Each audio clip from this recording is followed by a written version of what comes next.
Feliz sábado a todos. É um prazer imenso estar aqui com vocês. Meu nome é Cibele, sou irmã da Suzamar, né? E fico muito feliz de poder encontrar a igreja tão acolhedora, onde ela ama estar, né? Deus abençoa muito e onde nós vamos, nós encontramos a família de Deus e sempre nos sentimos em casa. Hoje também encontrei mais aqui, um prazer meu.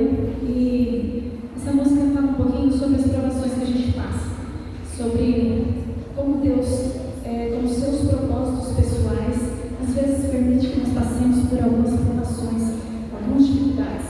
E isso é para todo mundo, ninguém está isento dela. Só que a diferença está na forma que nós reagimos às provações. Segundo a definição que nós estudamos, elas servem para mudar o nosso caráter. E cada vez que nós deixamos que Deus faça realmente isso, nós estamos chegando um pouquinho mais perto de estarmos mais parecidos a Ele com Jesus Cristo.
Simplesmente adorar.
Feliz sábado.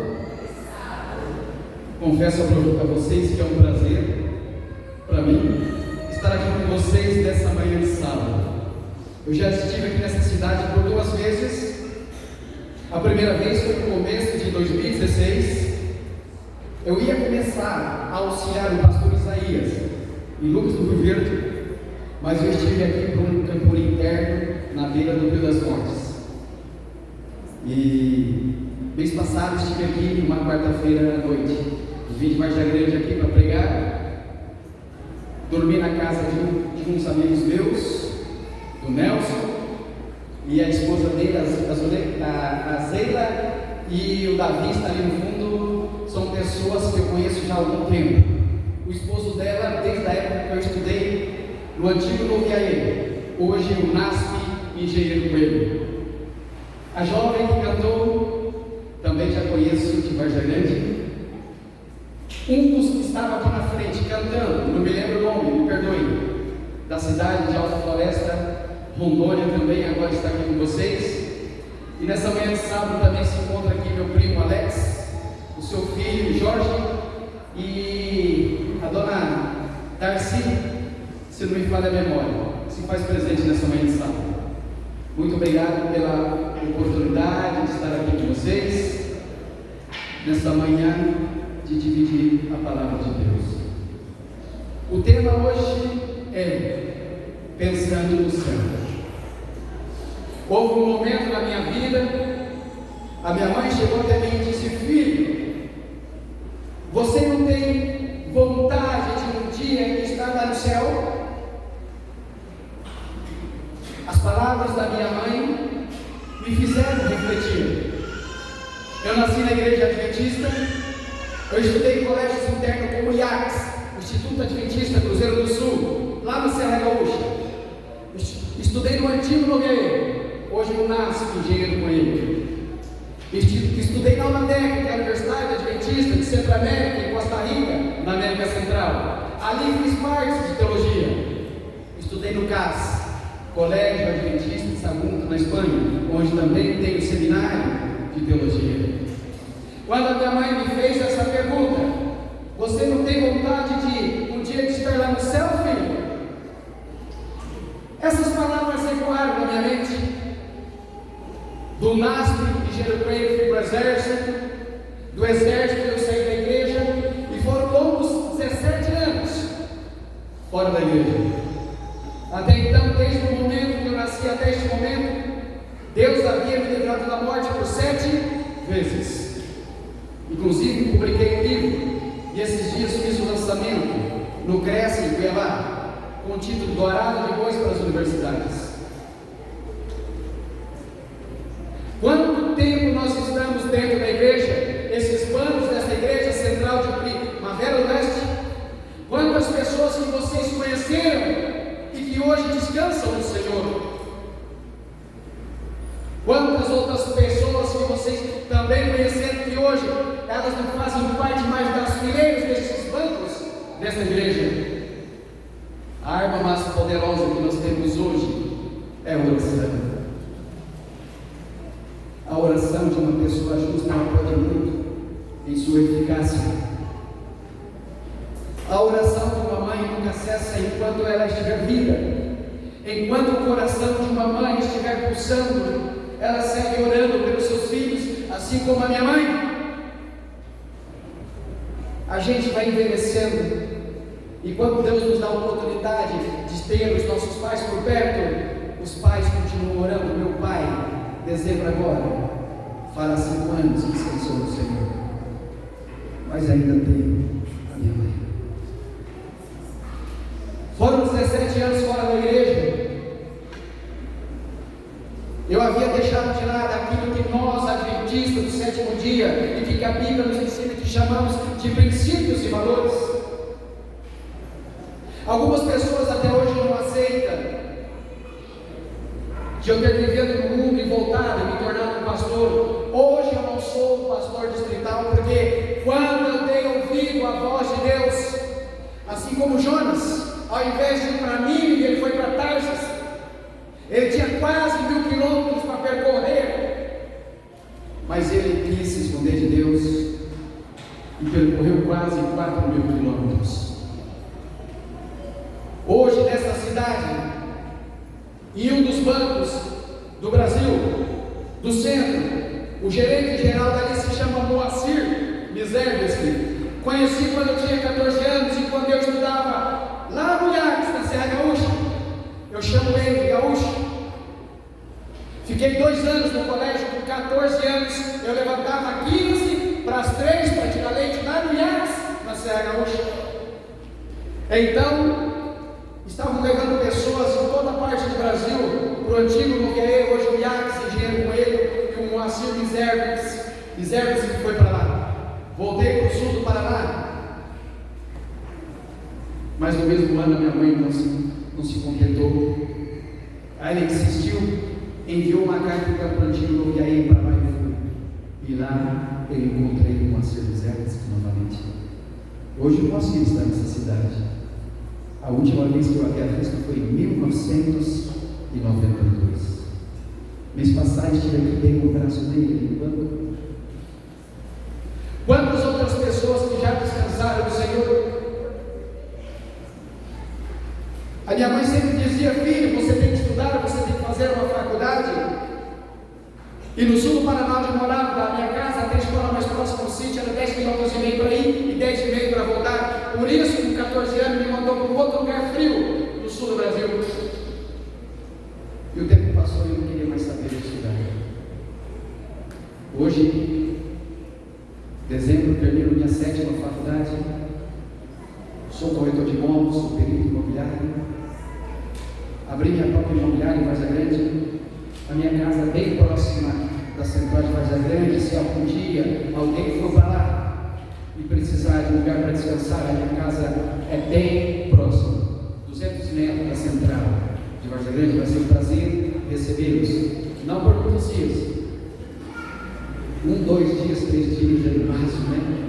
Igual disse um dos pastores, não é adventista, mas ele disse que parente é complicado, porque se mora longe, vem na casa para ficar muitos dias, e se mora perto, vem na casa todos os dias.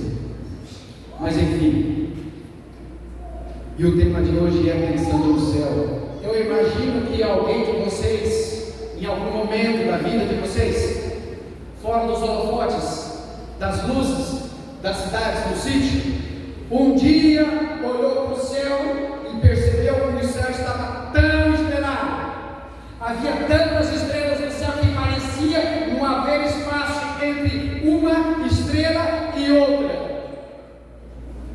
E eu quero falar sobre esse Deus nessa manhã, o mesmo Deus que vocês conhecem. Mas para adentrar no tema, eu quero dizer a vocês que, segundo os especialistas, dados atualizados, o Sol é uma estrela de quinta grandeza da nossa galáxia, do nosso universo. Segundo eles, o Sol, ele é 1.300.000.000 de vezes maior que a Terra, que por sua vez, a maior estrela já descoberta pelo homem, e deu a ela o nome de Scott, que é da constelação Scotum. Segundo eles, os especialistas, a estrela Scott, ela é 5 bilhões de vezes maior que o Sol, que é 1.300.000.000 de vezes maior que a Terra. A velocidade da luz, nós sabemos que é 300.000 km por segundo. Ellen White, em 3 passagens em especial, ela nos diz que Jesus virá pela nebulosa de Órion, ele virá pela constelação de Órion. Segundo os especialistas, os matemáticos, eles fazem cálculos. Se nós pudéssemos viajar para entender um pouco quem é esse Deus do universo, eles dizem que se nós pudéssemos viajar a velocidade da luz a 300.000 km por segundo, levaríamos 1.600 anos para chegarmos até a nebulosa ou a constelação de Órion. Quando nós lemos a Bíblia, principalmente as profecias, e nós sabemos que a grande maioria delas já aconteceram, e quando a gente começa a ler e entender as profecias, a gente começa a entender que tem que haver um Criador, sim. Como Paulo escreveu tantas cartas, como João, ilhado na ilha de Patmos, lá hoje a atual Grécia, cercado pelo mar Egeu. Segundo Ellen White, um discípulo amado, 14 meses ali, em meio aos piores bandidos da face da terra. E uma vez uma irmã disse: como pode Deus? E a Bíblia menciona que, dentre eles, João caminhou com Jesus aqui na terra. Ellen White diz que é o discípulo amado. Como pôde amar, permitindo que ele ficasse 14 meses na ilha de Patmos, em meio àqueles bandidos? Dos apóstolos, somente um morreu de morte natural, que foi João, o filho do trovão, que depois foi o que mais escreveu sobre a obra. Os outros todos foram assassinados. E quando nós lemos o livro do Apocalipse, João começa a descrever a cidade santa, mesmo estando ali em meio àqueles piores bandidos. Ele teve as visões, Deus mostrou a ele a cidade santa. Mas enfim, vamos ler 1 Coríntios 2, versículo 9. Assim como estamos, vamos falar com Deus. Obrigado, Senhor Deus, pelas bênçãos concedidas. Obrigado pela vida. Obrigado pela saúde.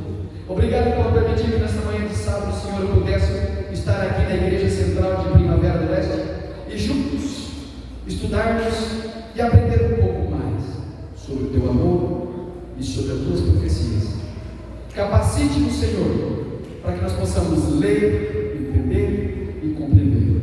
E que eu possa falar não de mim mesmo, mas que eu possa falar inspirado pelo poder do Espírito Santo, em nome de Jesus. Amém. E aqui, em 1 Coríntios 2, versículo 9, diz: mas como está escrito, as coisas que os olhos não viram, nem ouvidos ouviram, nem penetraram ao coração do homem, são as que Deus preparou para os que o amam. Quando a gente começa a andar aqui pelas cidades do Mato Grosso, a gente percebe cidades diferentes. Da Chapada para cá, a gente já vê Campo Verde, Primavera do Leste, o clima já é diferenciado, a cidade é um pouco mais bonita. Tem outras cidades do Mato Grosso que a cidade já não é tão bonita como qualquer outro estado do Brasil. Eu tive o privilégio de fazer a semana de oração Colômbia, Panamá, Costa Rica, Nicarágua, Honduras, El Salvador e Guatemala. E ali cada país, cada cultura diferente uma da outra, você observa as belezas naturais. Eu tive o privilégio de estudar teologia Partes na Espanha, andei por alguns países da Espanha. Eu tive o privilégio de ir na África, irmão, em Marrocos, e conheci lugares exuberantes. Quando você está nesses lugares, você começa a se perguntar: será que esse lugar existe? É lindo. Mas aqui está falando o que o olho não viu, que os ouvidos não ouviram, nem penetrou no coração do homem. É o que Deus está preparando para aqueles que procurarem fazer a vontade de Deus. Às vezes eu vejo aquele programa do mundo visto de cima. Você começa a observar lugares que é inacreditável, de tão bonito que é. Mas Ellen White escreveu um livro chamado Visões do Céu, e ela nos dá vislumbres de como é o céu. João 14, 1 a 3 nos diz: não se turbe o vosso coração, credes em Deus, credes também em mim. Na casa de meu pai há muitas moradas. Jesus fez esta promessa. Muitas coisas que conhecemos nesta vida terão fim. Jesus proclamou o céu como lugar real, promessa feita ali em João 14, João 3. recomendo a vocês, irmãos, que desenvolvam o hábito de pensar no céu. Quando era jovem ainda lá no sul do Paraná, morávamos no sítio, e de vez em quando havia algumas festas que todos os anos tinham. Faltava um mês para chegar a festa, a gente já ficava ansioso. E a gente ia quilômetros a pé, irmão, andando, porque da casa onde eu morava até a escola mais próxima era 10,5 km para ir e 10,5 para voltar. Depois meu pai fez um negócio e comprou um sítio um pouco mais perto da vila, mas antes era 10,5 km. E quando era frio no meio do ano, que a gente ia de bicicleta, deixávamos a bicicleta em casa, e eram vários estudantes, e íamos a pé. Saíamos de casa às 5 horas para chegar 7 horas na escola. Você colocava 2 calças, 3 blusas, luva, cachecol. E quando voltava para casa 15 para meio-dia, já havia tirado uma das calças, aquelas 3 blusas, vinha arrastando aquilo tudo por 10,5 km. Almoçava e ia para a roça trabalhar. Mas quando tinha as festas, a gente ia. E se nós estamos nos preparando para a volta de Jesus? Quantas pessoas já morreram na fé e na mensagem do terceiro anjo, sonhando ver Jesus voltar, e Jesus ainda não voltou? O saudoso pastor Roberto Rabelo sempre dizia aquela frase, uma mensagem de fé e esperança sobre a volta de Jesus. E o pastor Roberto Rabelo acreditava piamente que Jesus voltaria na geração dele. Ele dispensou e não viu Jesus voltar. O pastor Henrique Fairag, o pastor Enoque de Oliveira, que foi vice-presidente mundial da igreja adventista do 7º dia, tantos outros pastores pelo mundo afora, pastores que já passaram nesta igreja, descansaram, eram implacáveis, propagando a mensagem arautos do Evangelho, mas Jesus ainda não voltou. Pensar no céu fará você recordar das pessoas que você ama e que já estão descansando no Senhor. E um dia, ao toque da 7ª trombeta, como diz 1 Tessalonicenses 4, versículo 16, porque o Senhor mesmo descerá do céu com grande brado, a voz do arcanjo, ao som da trombeta de Deus, e os que morreram em Cristo ressuscitarão primeiro. Depois nós, os que ficarmos vivos, seremos arrebatados juntamente com eles nas nuvens, ao seu encontro com o Senhor dos ares, e assim estaremos para Ele. Pensar no céu nos faz pensar no meu Pai, que eu posso dizer, felizmente ou infelizmente, eu tive o prazer de fazer o culto fúnebre de meu pai. As minhas avós, pessoas que amamos, amigos, é por isso que a Bíblia diz em Isaías 55:6, busque-me enquanto eu estou perto. É Jesus que está dizendo, busque-me enquanto eu posso ser encontrado. É Jesus que está dizendo. E o cumprimento de Isaías 55:6, eu sempre digo, Tiago 4, versículo 14, diz que a minha vida, que a sua vida, que a nossa vida, ela é como a neblina, ela é como uma fumaça, que nós vemos por um instante e já não vemos mais. Aquela jovenzinha, eu acredito que muitos aqui ouviram falar dela, Andressa Barragana, se batizou na igreja adventista aos 9 anos, porque ela queria ter um pequeno grupo na sua casa. O pai e a mãe não eram adventistas, só uma das avós. Com o consentimento dos pais, aquela jovenzinha de 9 anos se batizou na igreja adventista do 7º dia. E mal ela batizou e começou um pequeno grupo de crianças, um PG na sua casa. E todos os dias ela tinha algo para fazer. Programa especial visitando o asilo da cidade dela, de Passo Fundo. Uma vez por semana, 1 hora, programa na rádio. Uma vez por semana, elas, amiguinhas, pintavam telhas, artesanato para vender, para ajudar o asilo. Ela foi crescendo em sabedoria, em estatura, em graça, diante de Deus e diante de todas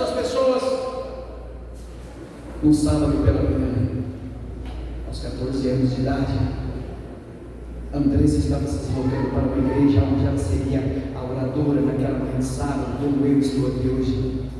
A mãe já havia batizado na igreja, 2 irmãs já haviam batizado, o pai ainda não. O carro que ela estava chocou de frente um caminhão, vindo todos a falecer.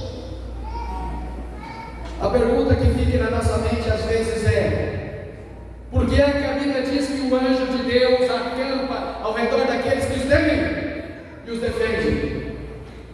Às vezes nós estamos uma vida inteira dentro da igreja, algumas perguntas ficam martelando na nossa mente, no nosso coração, e nós não temos a resposta. Mas a Bíblia também diz: quão precioso é aos olhos de Deus aqueles que descansam no Senhor.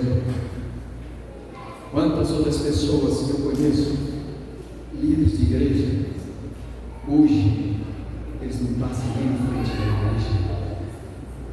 É por isso que devemos buscar Jesus hoje. Pensar no céu te afastará dessa vida carnal. Colossenses 3, 2 e 5 diz: pensai nas coisas que são de cima e não nas que são da terra, porque morrestes e a vossa vida está escondida com Cristo em Deus. Quando Cristo, que é a nossa vida, se manifestar, então também vós vos manifestareis com Ele em glória. Exterminai, pois, as vossas inclinações carnais, a prostituição, a impureza, a paixão, a vil concupiscência, a avareza, que é a idolatria. E quando nós começamos a pensar mais no céu, a nossa vida começa a ser transformada, assim como aquela prostituta que a Bíblia menciona, Maria Madalena. E Maria Madalena, jovenzinha, foi levada para aquela vida fácil. E vocês sabem quem a levou? Foi um de seus tios. No livro Como Jesus Tratava as Pessoas, do pastor Morris Wendel, ali tem um capítulo, um dos títulos: Como Jesus Tratava as Pessoas,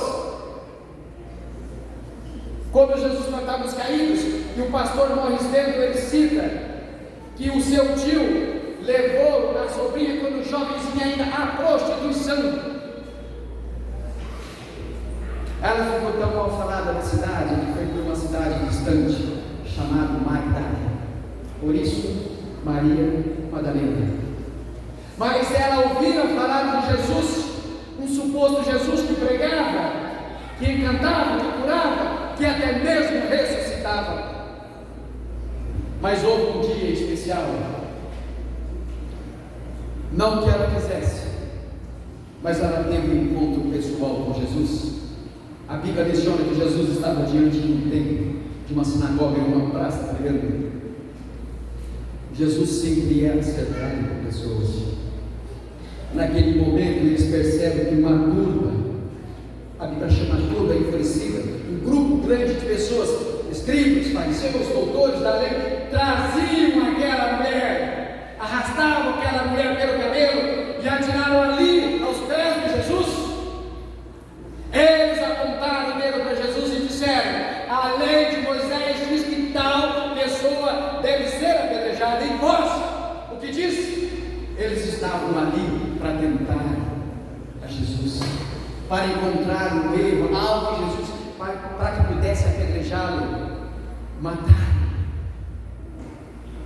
Então, quando eles arrastam aquela multidão que estava com Jesus, abrem caminho, os escribas estavam indo, os doutores, as pessoas tinham medo deles, porque qualquer coisa que eles falassem, eles eram expulsos das igrejas, das sinagogas, não poderiam entrar. E naquele momento, então, eles apontaram o dedo para Jesus. Mas a lei de Moisés diz também que quando era pego alguém em adultério, tinha que ter um homem e não só uma mulher. E a lei de Moisés também dizia que deveria pegar a pessoa, levar para fora do acampamento, enterrar até metade.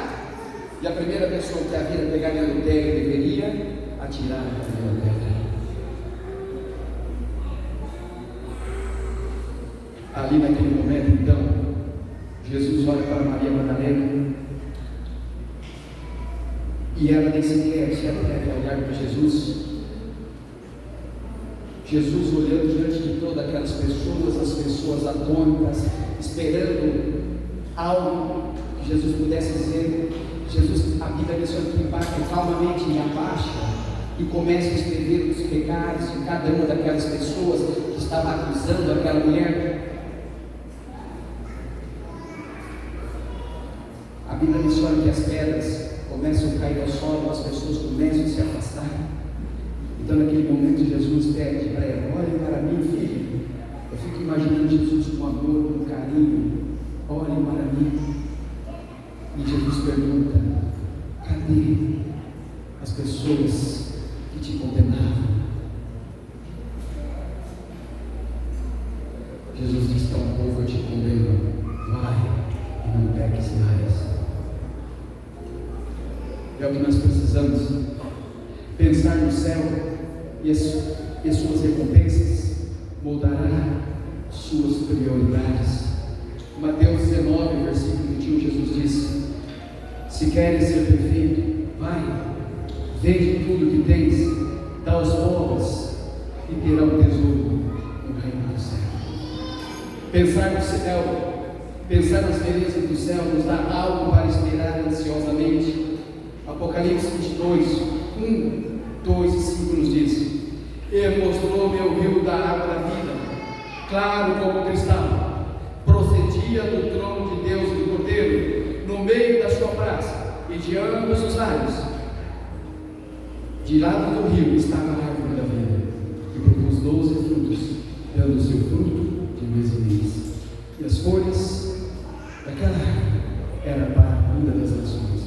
Ali não haverá mais noite, não necessitará da luz, da lâmpada nem da luz do sol, porque o Senhor Deus os iluminará e reinarão com eles pelos séculos dos séculos. Pensar no céu pode sustentar você frente a um grande sofrimento ou até mesmo na sombra da morte. 2 Timóteo 4, 6 e 18 diz: quanto a mim, já estou sendo derramado como libação, o tempo da minha partida está próximo. Paulo estava pressentindo. Ele estava em uma casa em Roma. Os 2 últimos anos ele ficou numa casa alugada, e ao lado dele, 24 horas por dia, havia um soldado romano. Ele sabia que seria morto, então ele disse: o tempo da minha partida está próximo, e o Senhor me livrará de toda a obra e me levará a salvo para o seu reino celestial. Aqui esteja a glória para todos sempre. Amém. Mas como está escrito em 1 Coríntios 2, versículo 9, repito o versículo do início: mas como está escrito, as coisas que os olhos não viram, nem ouvidos ouviram, nem penetraram o coração do homem, só que Deus preparou para aqueles que o amam. Pensar no céu fará com que nós reflitamos nossa vida. Pensar no céu fará com que nós nos preparemos para a grande volta de Jesus. Já estou quase concluindo.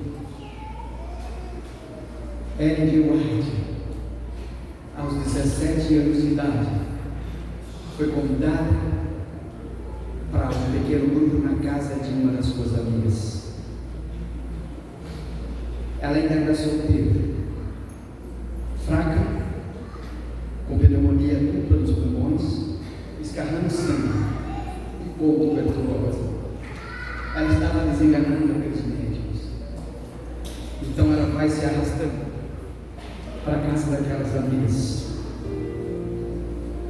As amigas haviam convidado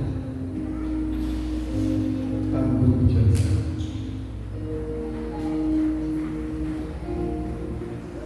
Era uma das cidades, um dos estados mais pobres dos Estados Unidos, em Portland, Maine.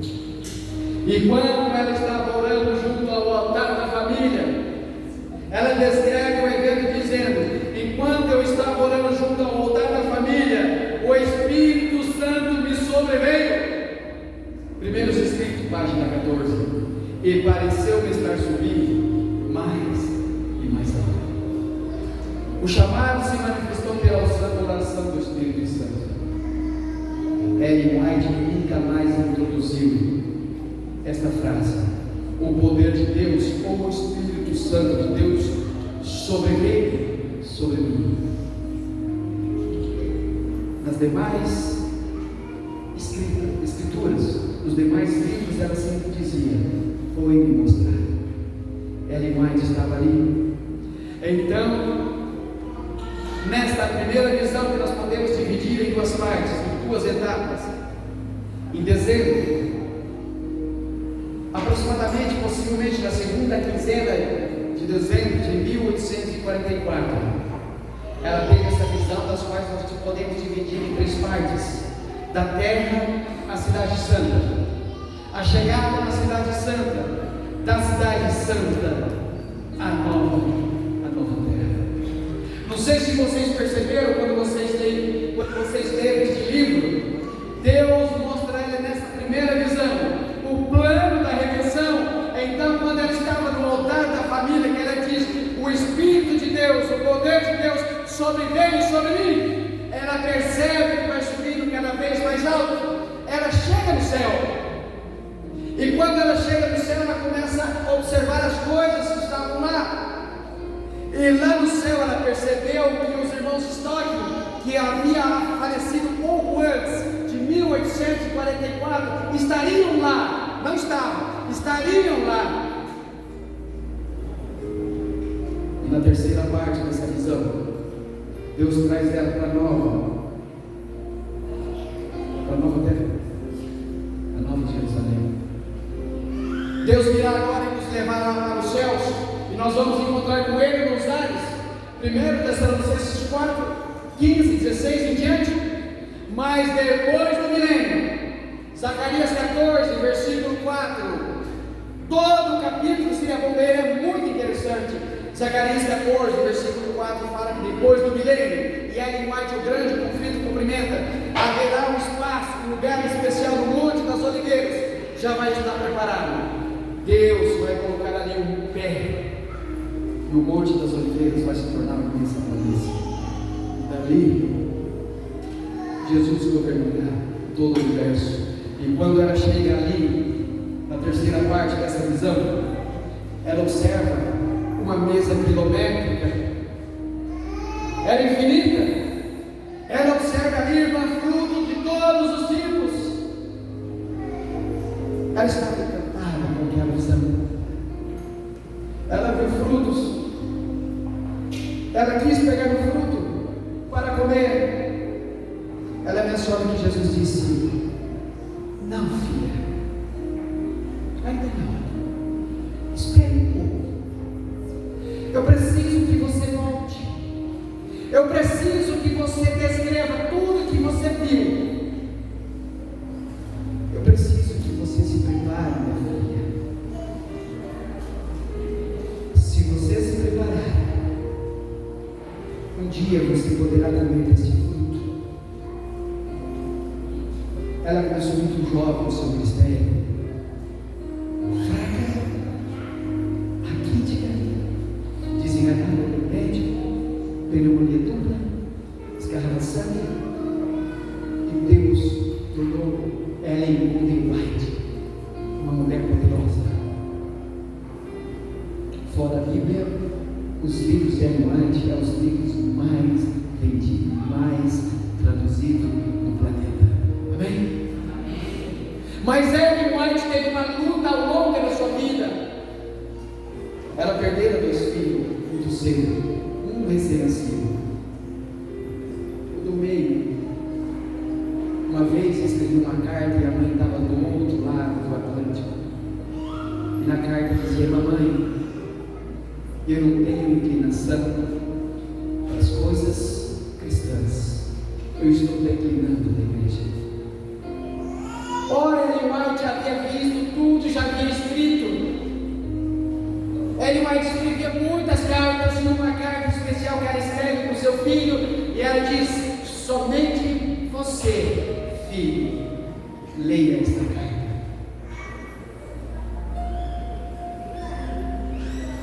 Mas teve um momento que Ellen White escreve que Deus disse: cuide das minhas coisas, que dos seus filhos eu cuido. Hoje estou tendo o privilégio de estar aqui pregando a vocês.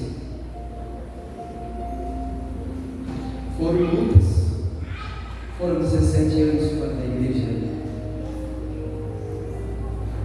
Um dia minha mãe disse, como já disse aqui a vocês: filho, você não quer ir para o céu?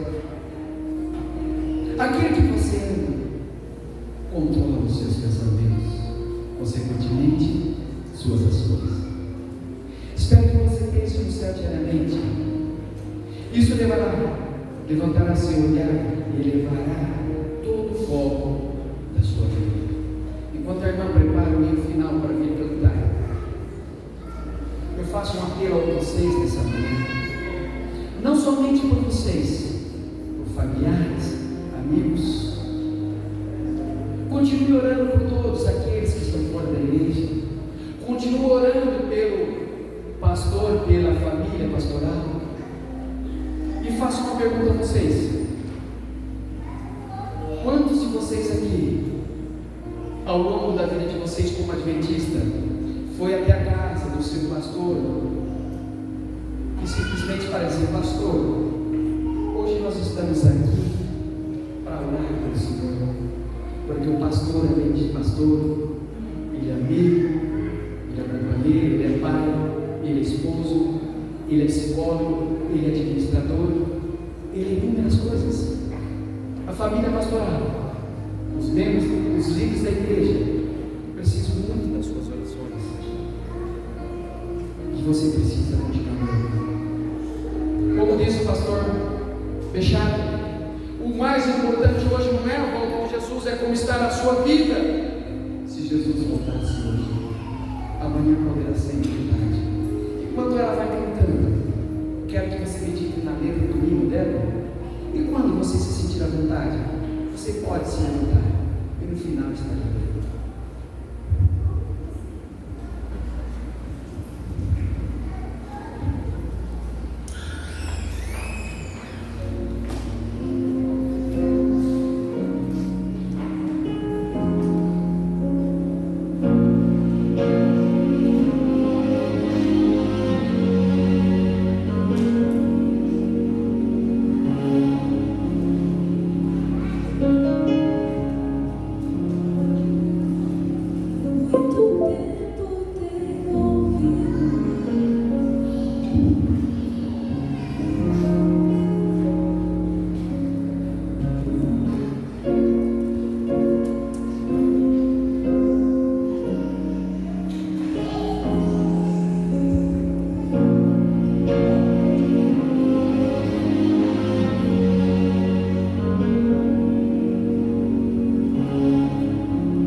Reavivamento sem reforma é legalismo. Agora, reforma e reavivamento, ou reavivamento e reforma, preparam o povo para a vinda de Jesus. Oremos. Obrigado, Senhor, porque até que o Senhor tem nos abençoado, o Senhor tem nos guiado e tem nos protegido. Agradeço pela oportunidade de ter dividido com esta igreja a Tua palavra.